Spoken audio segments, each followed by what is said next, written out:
അല്പനിമിഷങ്ങൾക്ക് മുമ്പ് പുതിയൊരു പ്രൊമോ വന്നിട്ടുണ്ട്. ആ പ്രൊമോയിൽ കാണിക്കുന്നത് നമ്മുടെ ജാൻമണി കഴിഞ്ഞ ദിവസം ഉപയോഗിച്ച ചില വാക്കുകളെ അവിടെ വിസ്തരിക്കുന്നതായിട്ടാണ്. ലിവിംഗ് റൂമിലേക്ക് എല്ലാ മത്സരാർത്ഥികളും ഒരുമിച്ച് വരുന്നു.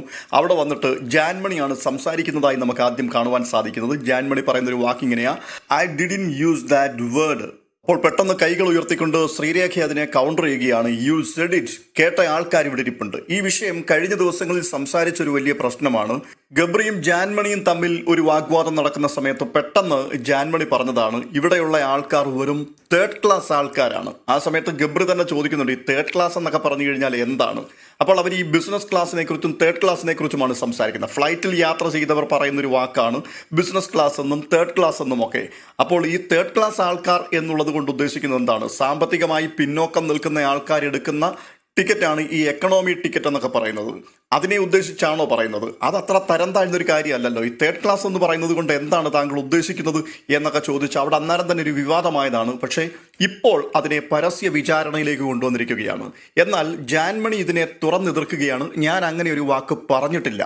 അത് കേട്ടപ്പോഴാണ് ശ്രീരേഖ പറയുന്നത്, നിങ്ങൾ ആ പദം ഉപയോഗിച്ചിട്ടുണ്ട്, അത് കേട്ട ആൾക്കാർ ഇവിടെ ഇരിപ്പുണ്ട്. ഉടൻ തന്നെ ജാൻമണി തിരിച്ചു വീണ്ടും അടുത്ത കൗണ്ടർ അടിക്കുകയാണ്. Clearly mention about drama. പിന്നീട് കാണിക്കുന്നത് റോസ്മിനെയാണ്. റോസ്മിൻ പറയുന്നു, ഡ്രാമ എന്ന് പറയുന്നത് നോറയുടെ കേസിലാണ്. എന്നാൽ പുള്ളിക്കാരി ഇവിടെയുള്ള ആൾക്കാരെ എല്ലാവരെയും കൂടെ തേർഡ് ക്ലാസ് എന്ന പേരിൽ പറഞ്ഞിരുന്നു.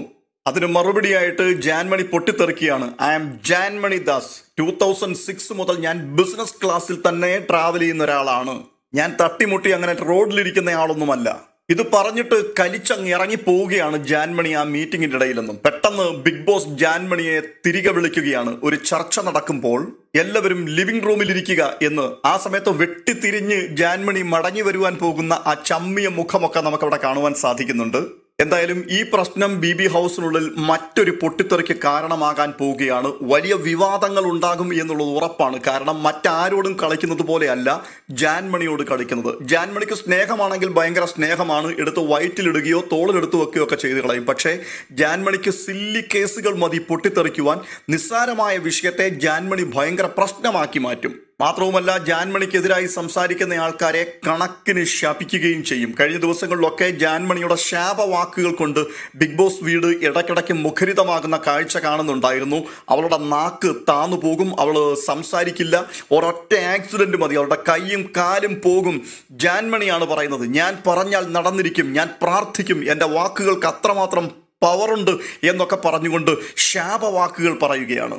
ഇതിനിടയിൽ പറയാതിരിക്കാൻ പറ്റാത്തൊരു കേസുണ്ട്, അതുകൂടി എടുത്തൊന്ന് പറയാം. ശാപവാക്കുകളുമായിട്ട് ജാൻമണി അങ്ങനെ ഉറഞ്ഞു തുള്ളുമ്പോൾ നമ്മുടെ അൻസിബയും യമുനയും കൂടി അരികിൽ ഇരുന്നുകൊണ്ട് ജാൻമണി അങ്ങനെ പറയരുത്, അത് തെറ്റാണ് എന്നൊക്കെ പറഞ്ഞ് ജാൻമണിയെ ഒന്ന് ആശ്വസിപ്പിക്കുവാൻ വേണ്ടി ശ്രമിക്കുകയാണ്. പക്ഷേ ജാൻ പറഞ്ഞ വാക്കിനെതിരായിട്ട് അവിടെ ഒരു പ്രശ്നമുണ്ടാക്കാൻ അവർ തയ്യാറാകുന്നില്ല. അത് ആവർത്തിക്കാൻ പാടില്ല, അത് തെറ്റാണ്. ബിഗ് ബോസിലെ ഒരു മത്സരാർത്ഥി ഇത്തരം നെറികെട്ടതും നീചവുമായിട്ടുള്ള വാക്കുകൾ ഉപയോഗിക്കാൻ പാടില്ല എന്ന് പറഞ്ഞ് അവരെ ഒന്ന് ശാസിക്കുന്നതായിട്ട് നമുക്ക് കാണുവാൻ കഴിയുന്നില്ല. വേറെ ആരെങ്കിലും ആയിരുന്നുവെങ്കിൽ ആ വീട്ടിൽ ഈ ആൾക്കാർ വലിയ കലാപമുണ്ടാക്കിയേനെ. പ്രത്യേകിച്ച് അൻസിബയുടെ ഒരു പ്രത്യേകത, ഒരു കിടപ്പുണ്ട്. ഒരു റൂമിനകത്ത് ഒരു കട്ടിലിൻ്റെ ഒരു മൂലയ്ക്ക് മാറി ഒരൊറ്റ കിടപ്പ്. ആ കിടപ്പിലാണ് എപ്പോഴും നമ്മൾ അൻസിബയെ കാണുന്നത്. പിന്നെ കാണുന്നത് ഭക്ഷണം കഴിക്കുവാൻ വേണ്ടി വരുന്നതാണ്. പക്ഷേ അൻസിബയ്ക്ക് ആ കട്ടിൽ തന്നെ ധാരാളമാണ്. വളരെ ബ്രില്യൻ്റ് ആയിട്ട് ഗെയിം കളിക്കുന്ന ഒരു പ്ലെയറാണ്. മറ്റുള്ള മത്സരാർത്ഥികളിൽ നിന്നെല്ലാം തികച്ചും വ്യത്യസ്തയാണ് അൻസിബ. കാരണം ആ ഒരൊറ്റ കിടപ്പിൽ കിടന്നുകൊണ്ട് ആർക്കെല്ലാം എതിരെ ഏതെല്ലാം രീതിയിൽ ആരെ കൊണ്ടൊക്കെ പ്രതികരിപ്പിക്കണം എന്ന് തീരുമാനിക്കുന്നത് അൻസിബയാണ്. ഋഷി എപ്പോഴൊക്കെ പൊട്ടിത്തെറിച്ചിട്ടുണ്ടോ അതിൻ്റെ എല്ലാം പിൻപിൽ അൻസിബയാണുള്ളത്. ആ വീട്ടിൽ പ്രധാനപ്പെട്ട കലാപങ്ങളെല്ലാം അഴിച്ചു വിട്ടിട്ടുള്ളത് അൻസിബയാണ്. ഒരൊറ്റ ഒരു കിടപ്പ് ഒരിടത്ത് കിടന്നാൽ മതി. അവിടെ കിടന്നുകൊണ്ട് തൻ്റെ വായിലെ നാക്ക് വളരെ ശാന്തമായി ഉപയോഗിച്ചുകൊണ്ട് വിഷം ഇങ്ങനെ ആൾക്കാരുടെ ഉള്ളിലേക്ക് കുത്തിവെച്ചു കൊടുക്കുന്ന ഒരാളാണ്. പല കാര്യങ്ങളെയും ശക്തമായി ഉപയോഗിച്ചിട്ടുള്ള അൻസിബ ഇതുവരെയും ഈ വിഷയത്തെക്കുറിച്ച് മിണ്ടിയിട്ടില്ല എന്നുള്ളതാണ്. മാത്രവുമല്ല, ആ ബെഡ്റൂമിനകത്തുള്ള സ്വകാര്യ സംഭാഷണങ്ങളിൽ പോലും ജാൻമണിക്കെതിരായിട്ട് ഒരു കാര്യവും അൻസിബ പിന്നീട് പറയാനും തയ്യാറായിട്ടില്ല.